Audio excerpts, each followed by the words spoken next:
All right. Should be recording now. So we'll go back to screen. Okay, now we should be working. Everybody see that, the logo cover page there? Okay, so welcome everybody to the, I had a hard time figuring out what to call this class, but working from home, pain-free, home office edition, whatever. So basically, how to deal with this work from home environment on computers, laptops, at home, and not have it hurt. So my name is Zach. I'm the clinic owner here in Seattle. I've been here 5 years. And before that, I was working as a therapist in the Portland location. Before that, I was in grad school. So I studied, this is just a little brief background how I got into Egoscue. I learned about it in college. I studied exercise sciences. So I was doing some personal training as I was in school, and one of my professors introduced me to this method. He had chronic back issues, was a golfer. He had scoliosis and had to basically live on pain meds to be able to golf. So until Egoscue really changed his life. So he was a big fan, of course, and introduced it to me. And I thought, it just really made sense. At first, I just saw it as a way for me to, another way I could help my personal training clients. So I didn't ever think, oh, this would be something for me. I was just assuming it's like for an old people, right? I was young, I'm invincible, right? I don't need this. Well, it turns out as I was in grad school playing a lot of racquetball, I ended up with a lot of shoulder and back pain myself. And so I thought, well, maybe I'll give this Egoscue a shot. And sure enough, totally got rid of my pain, kept me playing racquetball, several hours a day without issues. So I was sold.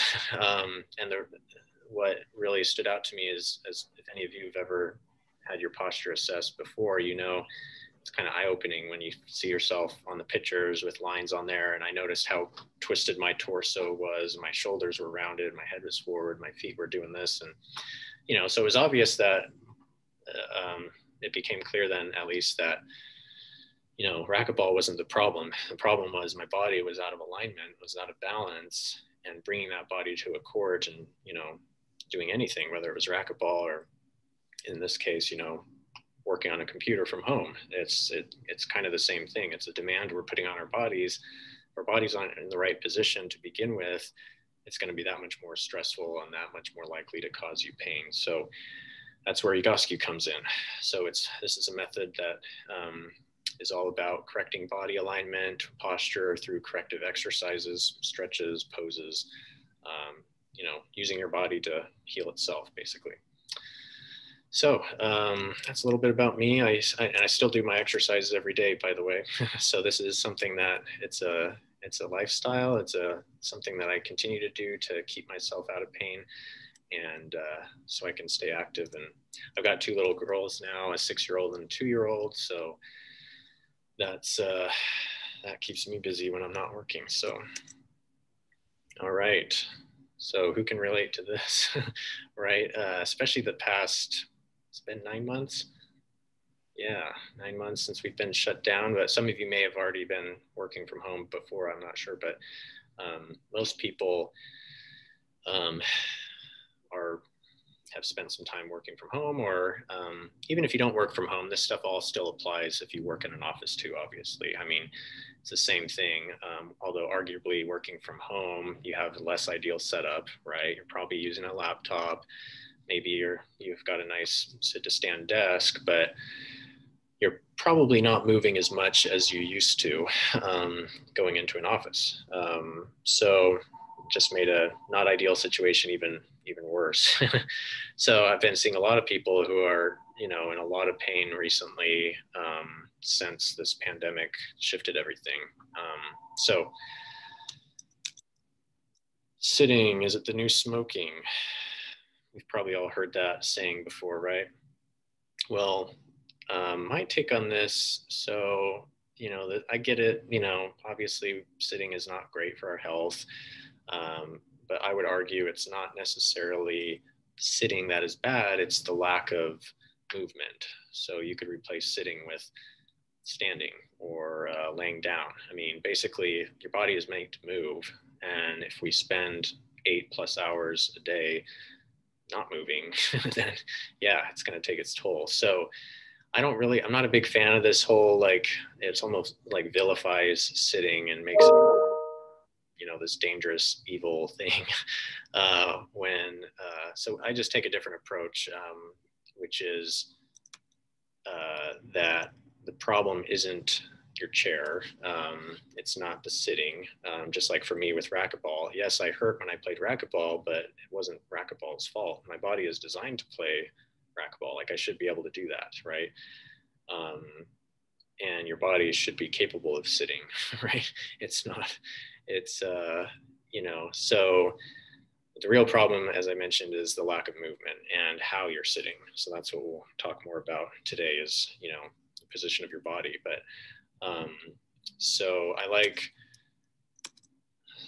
this saying, sitting is a sport, so train for it. It's kind of funny to think about sitting, something that's so sedentary, as a sport, and you're not physically active. But as you'll see as we go through some, talk about proper sitting position, it does actually require energy to sit with good posture, right? If you're not being supported and relaxed in a comfortable chair, if you're actually engaging your muscles to hold you up while you're sitting, it does require energy. But also, I mean, if you think about it, you're going to be spending, a good chunk of your day sitting. Why, if you were doing that with some other activity, like, any sport, running, cycling, basketball, obviously you would need to train for it. You need to condition your body to be able to do that thing so that it doesn't, so you don't get hurt. Well, sitting is the same thing. So how do we condition ourselves for sitting? Well, first thing is correcting your posture. So doing your E-sizes, that's a term we use for Egoscue exercises, just FYI. But doing your exercises, we'll teach you a few things today, but this will help prepare your body by getting your muscles to do what they're supposed to, getting your posture to straighten up a little bit, so that when you do go to that chair, it's not going to be as stressful on your body. So more movement throughout the day, obviously. So doing at home right now, I know it's tough. I mean, especially if you can't go to the gym like you're used to. Some people like to work out at home. I personally don't. So I'm doing it, but I'm definitely looking forward to the day of going back to the gym. But just there's some things that you can do to kind of force yourself to move more. So switching up your position, for example. So instead of just sitting at your desk or wherever you are the whole day, just set it into your schedule to change it up. Maybe spend some time sitting at your desk and then move over to your kitchen table, or move to a standing position, take your laptop onto the ground. It may not be comfortable for very long, but it kind of forces you to change up your body position. So you just don't want to be stuck in any one position for too long, hours on end. Definitely not good in any position. So trying to mix it up is a good practice. And then sitting with good posture, we'll talk about what that means in a minute. But so with ergonomics and stuff, this discussion isn't going to be super in detail about ergonomics per se, because the fact is, if you're doing these things, if you correct your posture, or improve it, at least you're moving enough, and if you can spend some time at least sitting with good posture, it's really not going to matter what your desk or your chair setup is. So I mean, here at work, I've got like basically the cheapest chairs I could find. So I don't use any fancy, expensive chairs, and I don't necessarily recommend them to people. If you want to, great, but you don't feel like you need to have that to have longevity at work. So if your body's in pain, it's not the chair's fault. You need to correct your posture and some of these other things if you want to be out of pain. So I don't really have any specific recommendations for chairs or desks. Like I said, sit to stand desks are great, but you know, like I said, even if you don't have that luxury, just finding other ways to mix up your seated position is still beneficial. So just to answer your questions earlier about if you are looking for some ergonomic tips, generally speaking, you want your monitor to be at eye level, so you're not looking down. Like I'm standing up right now. I've got my computer elevated, but even now it's a little low. You know, I'd probably want it more like this, so I'm actually looking straight forward, if you can do that. Yeah, with the phones, like, I mean, you can only have it such an ideal position for the phones. Like, you're gonna end up looking down at some point. Like, it's unavoidable. So I wouldn't stress about it. Like I said, focus on the things like doing your exercises, moving, trying not to spend so much time in any given position. Just mix it up. But the phone, if you can follow the same general rule, you know, have it at eyesight. So holding your phone up here versus down here. Put less strain on your neck.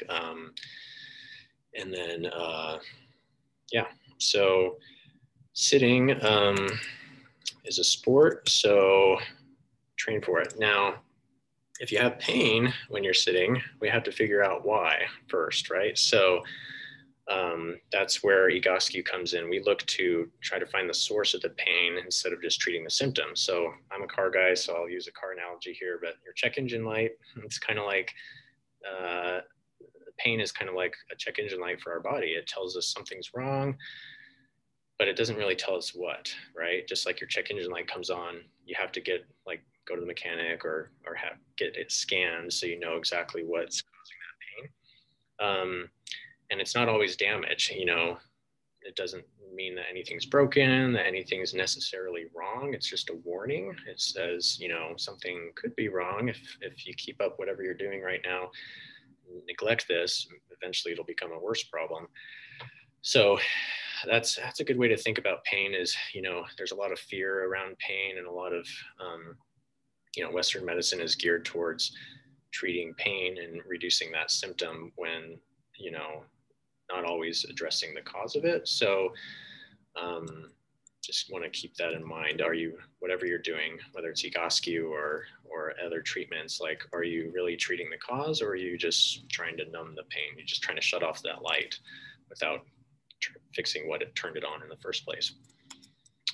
So a big part of, I'm not going to claim all pain is, but, you know, a big part of people's chronic pain these days is due to misalignment, is poor posture, poor body mechanics, lack of movement, which is ultimately caused by not moving enough and not moving well. So just like this building, obviously not very stable. You wouldn't trust that to go inside. But a lot of people, you know, or maybe you look in the mirror and you say, hey, that kind of looks like my body, right? Are walking around like that. And, you know, it makes sense when we look at it this way, that, you know, our bodies, to be strong, to be structurally sound, to be able to put up to stresses, we need to have proper alignment. We need to have symmetry, you know, load-bearing joints stacked properly. So this is kind of what that looks like on a human. So we've got 8 load-bearing joints, 2 shoulders, 2 hips, 2 knees, 2 ankles, spine in the middle. And they should be stacked vertically. So ankles right on top of the shoulders right on top of the knees, shoulders over the hips, hips over the knees, knees over the ankles. And then horizontal alignment too. So those pairs of joints should be level with the floor. And so that should create a pretty symmetrical body. We've got a middle line splitting the body in half. So that should be midline all the way up between your eyes down to between your feet. Feet pointed straight ahead. The hands, this is important. If you look at this hands in the example here, notice they're resting at the side so that you can really only see the thumb and first finger. Now, as your shoulders round, come forward like they do for most people, you'll end up seeing the back of your hand or the knuckles. So that's just an easy way to kind of quickly judge the shoulder position is look at your hands. What are they doing? If you can see your knuckles, you've definitely got some rounding in your shoulders.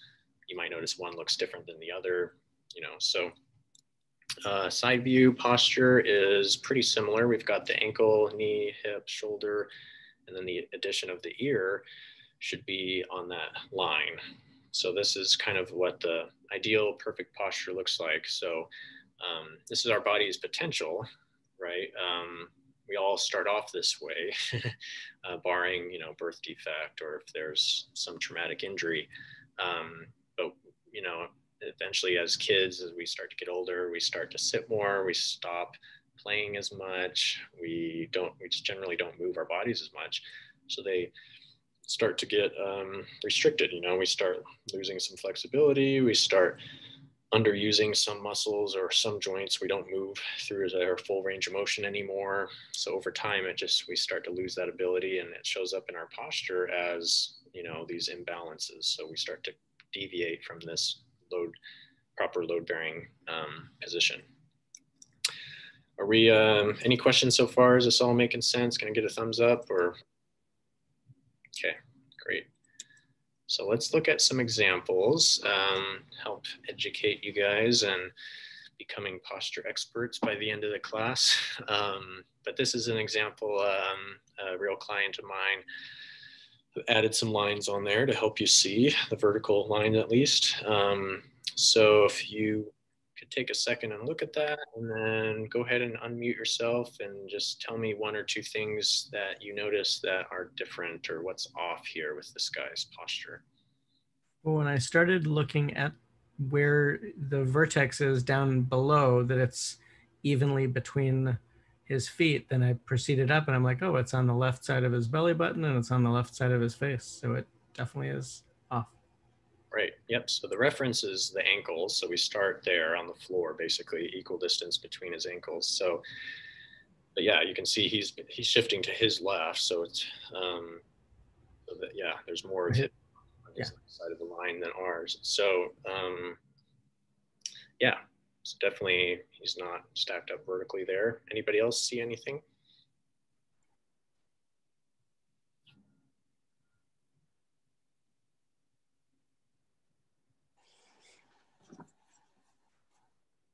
It looks like maybe his right knee is coming forward a little bit. Yeah, yeah. Like you're talking about the side view or the front view? From the front view, it looks like maybe he's twisted a little bit forward. Mm-hmm. Yeah, it could be. I don't have both. That's a good observation. It's hard to, usually we have all four sides. I just kept it simple with these, but we would be able to compare and look at his, right and left side to see if, from the side view, if that right knee is more forward of the line than the left. So that would, yeah, it definitely looks like his knees are in different positions. So good. Someone else was going to say something, I think. His head is forward. Definitely. Yeah, the ear is not even close to the line, is it? So, and is it just his ear or what else is going on below that? Well, the shoulders too. Yeah. Yeah, so really it's almost like his whole body is kind of pitching forward, right? The center of his knee and hip are not on that line either. So his whole body is forward. It's like he's standing on the front half of his feet more than his heel.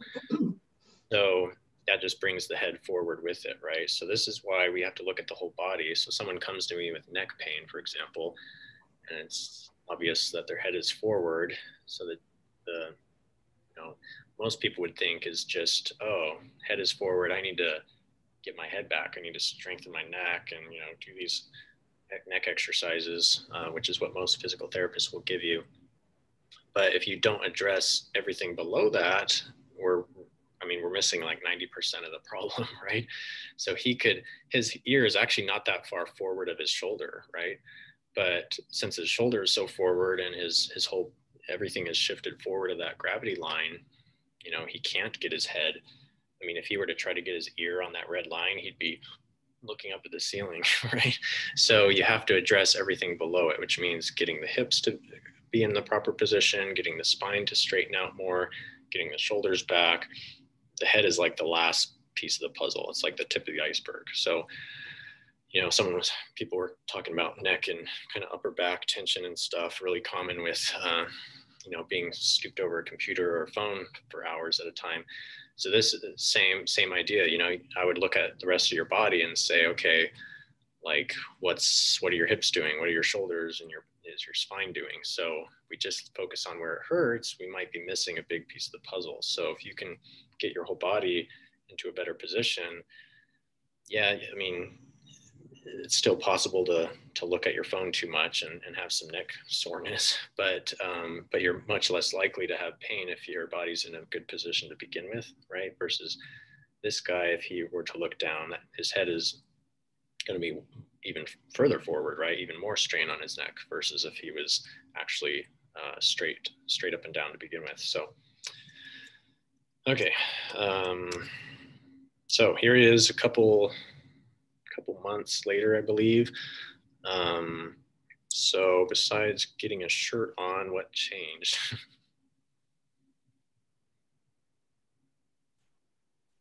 Side to side lateral looks very balanced. Yeah, pretty darn centered now, right? So not shifting over to that left anymore. Pretty even right to left. So yeah, what else? How's his ear looking now?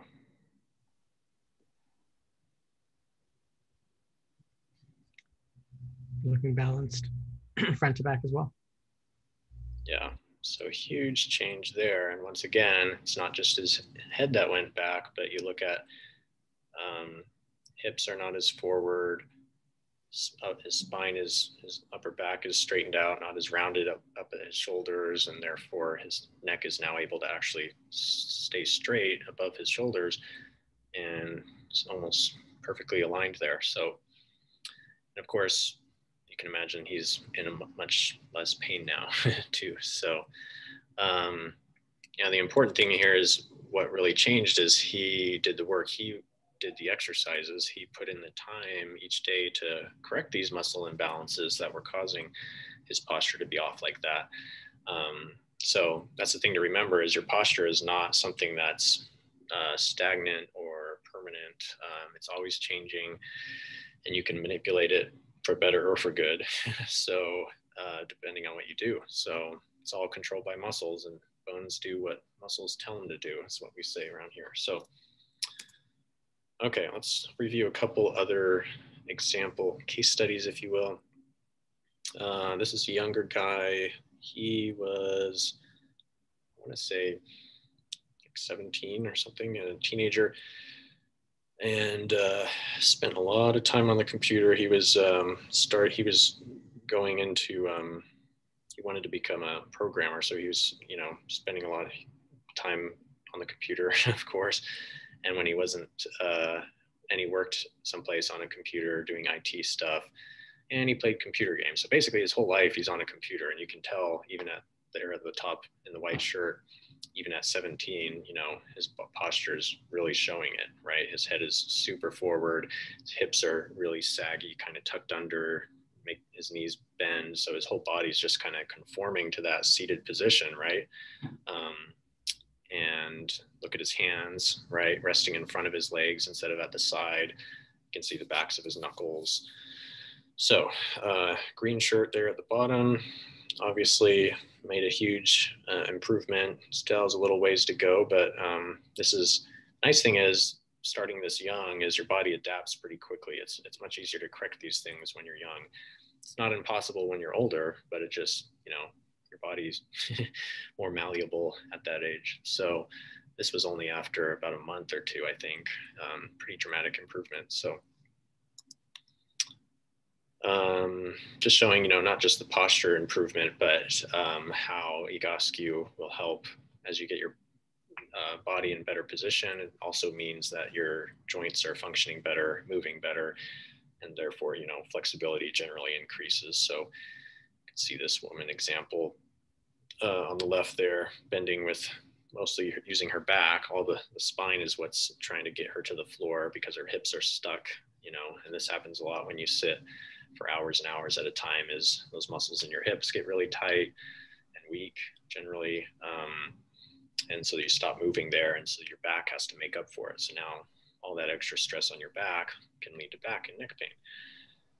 So on the right there, you can see she's touching her toes now because her hips are actually moving. So her spine is actually straighter now. So, okay, here's a little more extreme example, but I like to show this example from our friends at the Egoscue Clinic in Japan, actually. And this lady was not working at a computer all day, but she was working she was a farmer, rice farmer.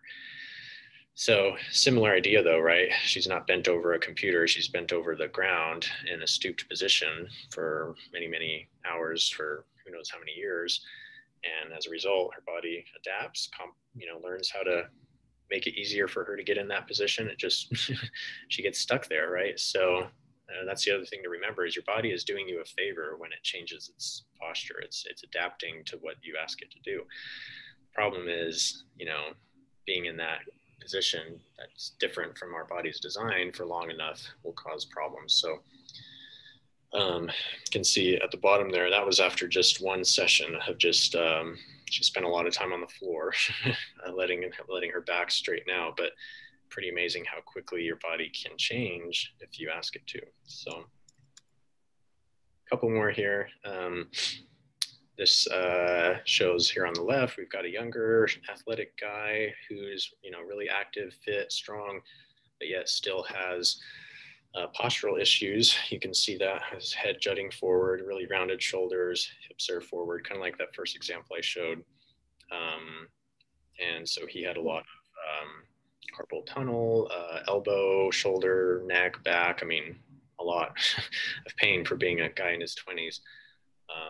And a lot of that, went away after just a matter of weeks of him correcting his posture. So on the right, we have a lady who's not quite as young, but she's still young at heart. She actually she has a website, a blog, and she takes photographs. She's a photographer, nature photographer.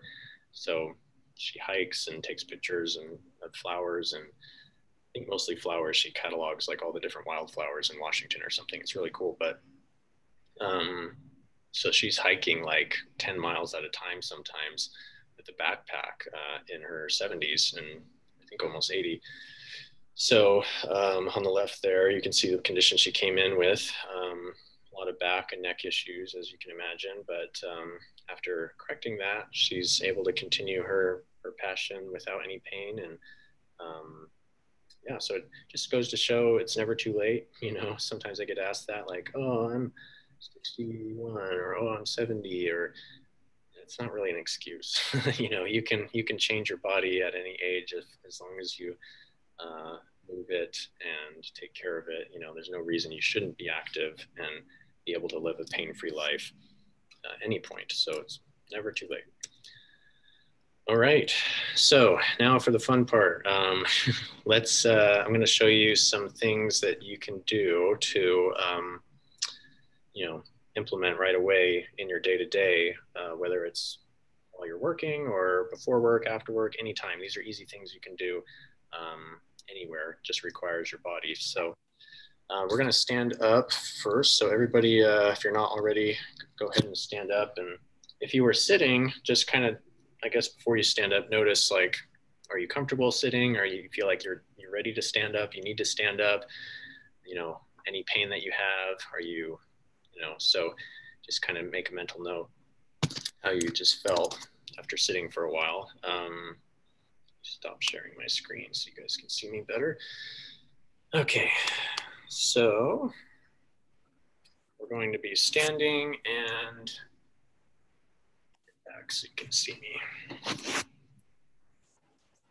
All right.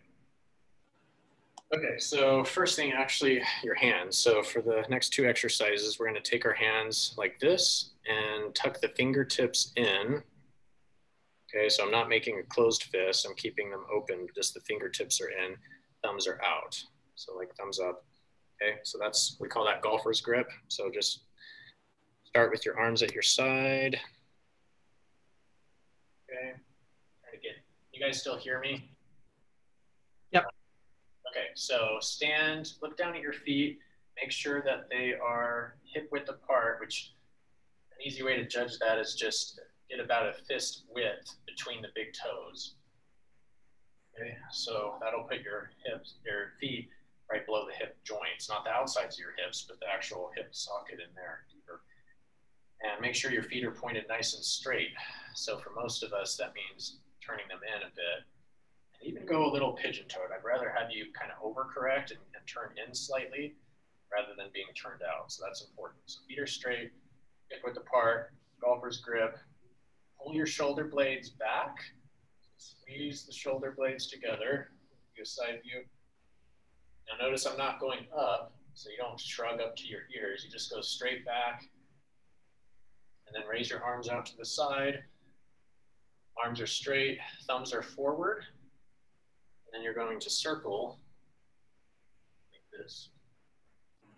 Okay, so think like a small plate-sized circle. This one we do kind of fast. You notice how your body's kind of bobbing back and forth. That's good. We want to let that happen. So just keep going. I'm going to take a look here at everybody. Looking good. Paul, Frank, nice. James. Can't see everybody else. I'll just assume you're doing it. Okay, so we're doing about 40 repetitions here. I wasn't counting, but that's got to be close. So go ahead and stop, shake it out. Now we're going to do a second set. Same thing. Okay, shoulders back, golfer's grip, arms up. This time rotate your arms backwards, circle backwards. Okay, so keep the shoulders down. Don't let them go up to your ears. So down and back.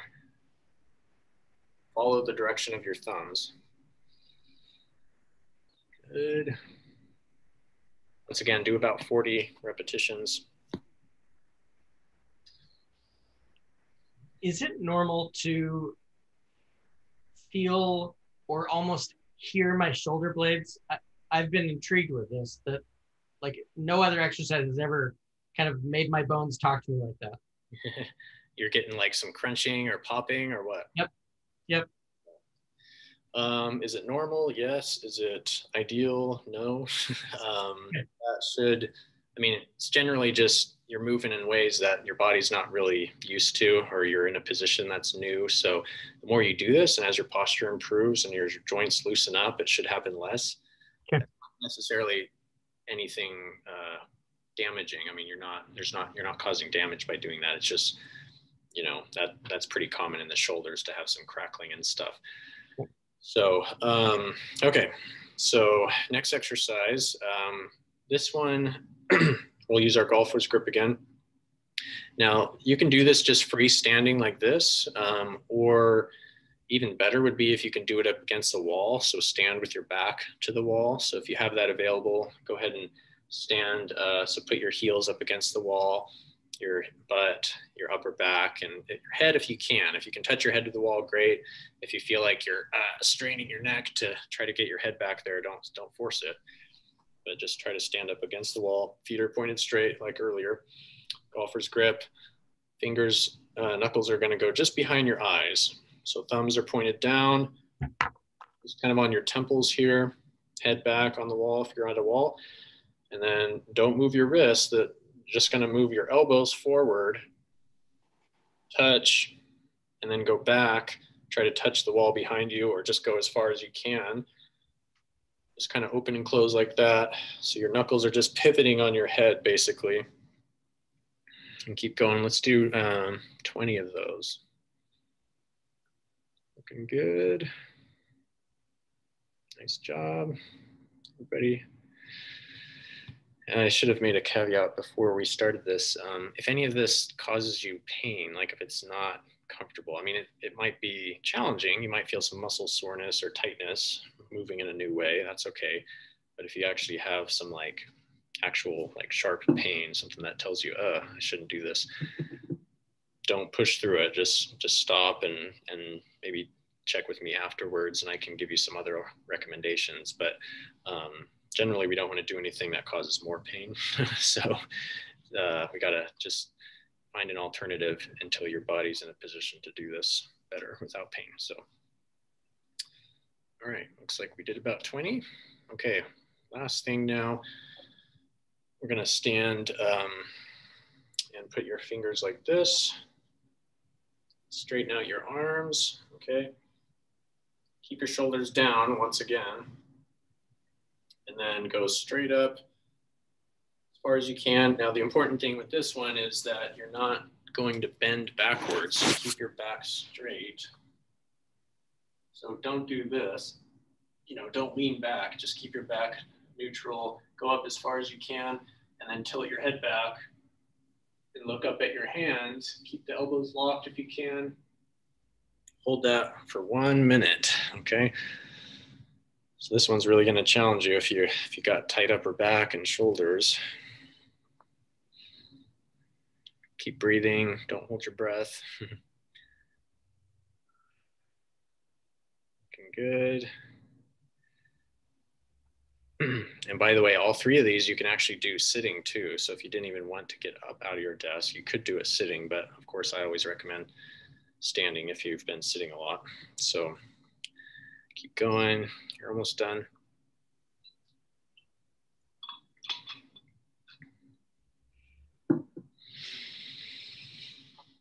Okay. All right, bring it down. Nice job, shake it out. Okay. So now, how does everybody feel after that? Good. Good, huh? Yep, good. Yeah, go ahead and have a seat now and sit back in that chair that was probably built by the lowest bidder. So, but notice sitting in it now, what feels different than before? Feels better, right? More comfortable. Now, we didn't upgrade your chair, but we just changed the body. We upgraded your body, right? We changed, stimulated some parts, muscles in your body that aren't used to working, you know, took you out of your desk posture, straightened things up a bit. And as a result, you know, now it should be much more comfortable and easy to sit. So real briefly, as far as sitting position goes, I'll just demonstrate. Okay, so as you can see, cheap IKEA chair, nothing fancy, it's just flat. Okay, so we're gonna kind of follow this rule of 90 degrees. So starting at your ankle's right below your knee. So your feet are pointed straight ahead. Okay, so you're not back here or out here. I mean, you can rest there, that's fine. But if we're talking perfect posture, we want right angle at the ankle, at the knee, and at the hip. And then notice I'm not really using the back support. So you're just gonna scoot forward in your chair a little bit for now. Now, if you just let yourself slouch, you know, notice how your pelvis tips backwards, you know, and you have, now my back is kind of shaped like a C. It's a big C shape instead of an S curve like it should. So that's the position most people are in when they're sitting, right? Even if you're up against the chair, you can see my pelvis is tipped down in the back. So not ideal. So scoot forward in your chair a little bit, tip your pelvis forward. Okay, so just practice that first. Try to notice I'm not doing this. I'm not lifting from my upper back and sticking my chest out. I'm just rolling the pelvis. So you can see now my waistline is level. So front of my hip, back of my hip, basically parallel with the ground. So versus here. So try to do that a few times. Just get that motion down, pelvic tilt from a seated position. So you want to hold it in this position with the pelvis tipped forward. So you can see that puts a little bit of a curve in my low back again. So now it's more of an S curve. And then that's basically the position. That's like the ideal, you know, proper position to be in when you're sitting. So our back is now in a curve similar to like when you're standing. You know, you can work on your computer here. And ideally, you know, you shouldn't have to raise your arms up super high. You want your elbows to be down at your sides. So keep that in mind whether you're standing or sitting on your computer. But the important thing is getting that pelvic tilt. Now, for some of you, you may feel that's actually pretty hard, right? Even just getting there, you might feel like, oh, I can't even hold that. So that's where, you know, going back to the sitting training for this sport of sitting. So, you know, there's exercises you can do to make that easier. Doing those 3 that we did today will help. It'd be a start at least. But, you know, that shouldn't be a problem if your hips, if everything is functional, doing like that perfect posture we saw example earlier, sitting like that shouldn't be an issue. Now, you can't sit like that 8 hours a day. You're going to need to, you know, rest sometimes and sit back into the back support. That's fine. I'm not saying, you know, don't use your chair, but as much as you can, try to sit like that. We could call it sitting in extension. So pelvis forward. So you have that curve in your spine. That just helps to stack all those joints up a little bit better. So there's less stress on your back and your neck, especially. I think that was the part that you just reminded me about of the 90 degrees was why I was asking about relaxing and, you know, sort of slouching, supported by a recliner or something like that, because it's clearly not 90 degrees. Right. Yeah. So it's not ideal, but once again, there's nothing wrong with spending some time in a poor position just to let your body relax, because, you know, sitting like that takes energy, right? You can't really relax there. It does require more effort. If you're looking for just something to relax in, yeah, there's nothing wrong with reclining for a little while. Or like I said, even better would be laying on the floor so you're flat at least. Your head's not jutting forward. But if we're talking like the position you should be in the majority of the time you're sitting, try to sit with those 90 degrees in mind. So hopefully that helps. Okay, so just 1 or 2 more slides and then we'll wrap up. Okay.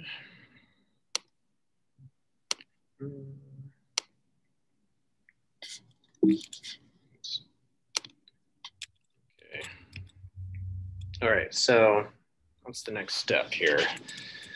Hopefully you learned some things today that you can implement right away. Now, if you've come to this point and you're still skeptical, totally understandable.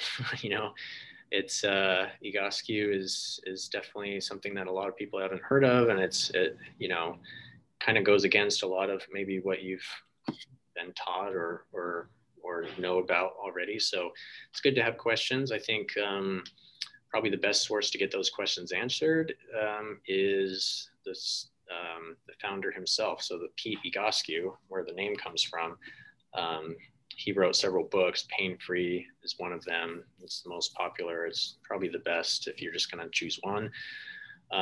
So you can just find that on Amazon for $15 or less. But that's, I recommend everybody do that. Whether you are a client or just investigating this or whatever, I mean, it's just a really good resource.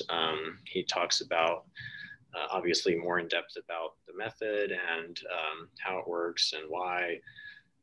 And each chapter is focused on a different body part. So if you have back pain, you can go to the back chapter. If you got neck pain, you go to the neck chapter, etc. So really user friendly, great resource to have. So I'd encourage you to get that if you still want to learn more, but aren't quite ready to do anything else yet.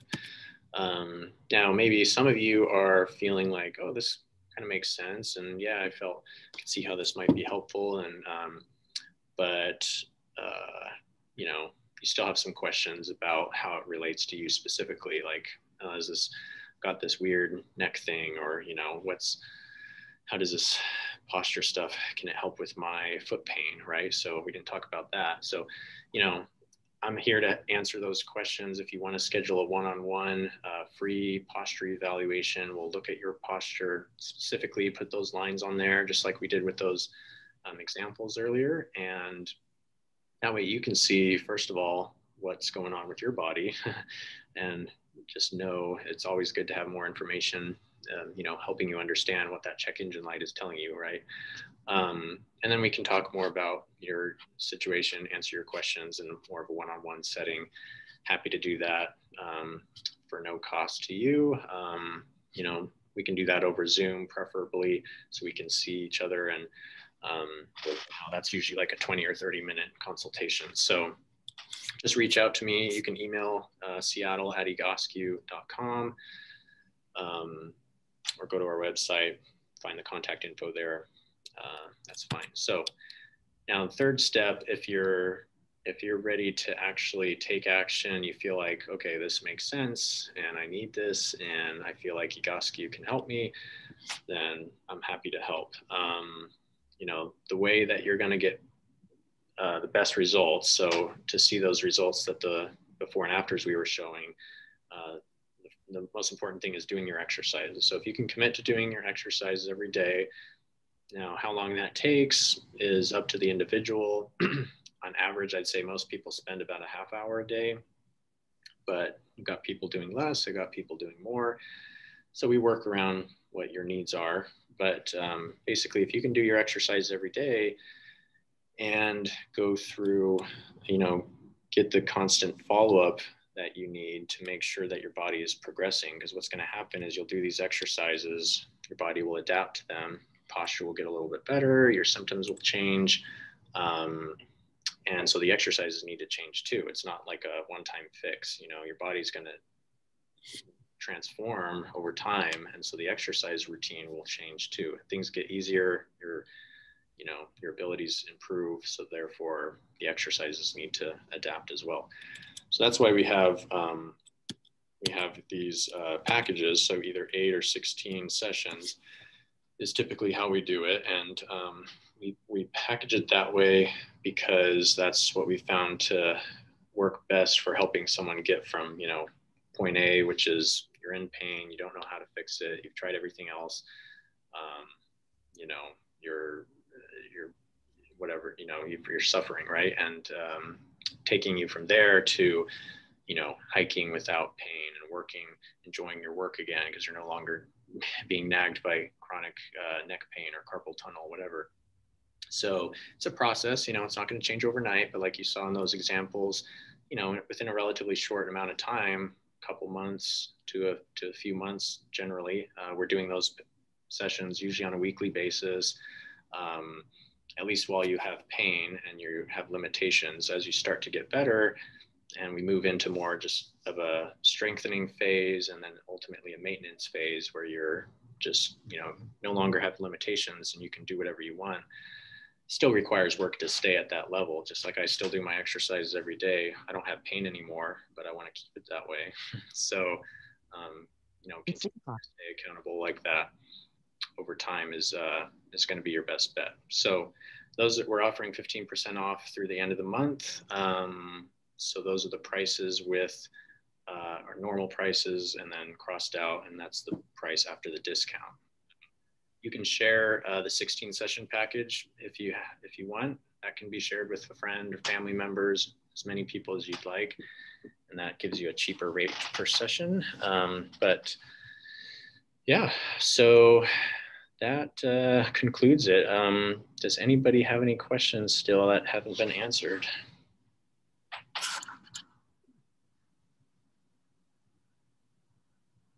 Okay, anybody, did I cover, I think I talked about the standing desk and position, right? So basically, I hope that answered your question. You know, trying to get at eye level, and then just correcting your posture in general before, you know, ideally before you work, and then reminding yourself throughout the day, doing those exercises, you can do them multiple times a day, is going to make the biggest difference for that. Let me had some things in the chat. People are just leaving for meetings. Okay. All right, well, it's 3 o'clock, so thanks for joining. If you have any questions, feel free to shoot me an email, seattle@egoscue.com, and I'm happy to schedule your free consultation or answer any other questions you might have. right, everybody have a good rest of your day.